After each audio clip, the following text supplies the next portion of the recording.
Le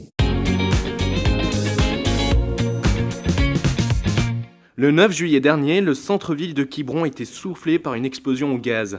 50 jours plus tard, la station balnéaire panse ses plaies. La grande majorité des commerces ont rouvert, même si les gravats occupent toujours la rue de la Poste.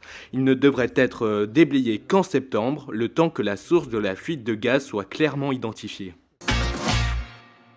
Les grosses chaleurs de l'été ont fait des ravages du côté des cultures d'huîtres et de moules en Bretagne. Le Comité national de la conchiliculture estime à 30% la surmortalité des huîtres creuses sur la façade atlantique. Dans le Morbihan, ces pertes montent jusqu'à 60% chez certains ostréiculteurs. Seule source de réjouissance, la saison du thon s'annonce exceptionnelle.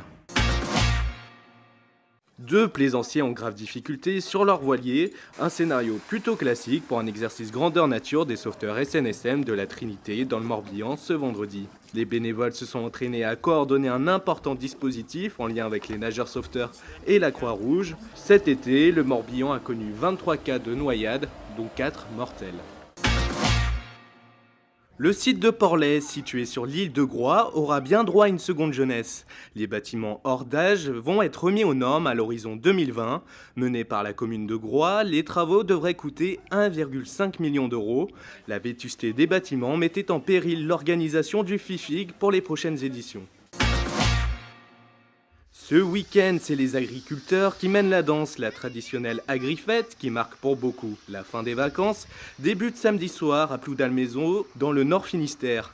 Un moyen pour les agriculteurs de promouvoir leur production auprès des 30 000 visiteurs attendus. Sinon, si vous êtes plus moto que tracteur, cap vers le Finistère Show.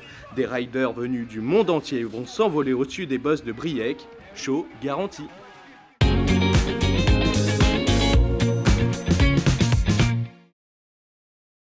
Mmh.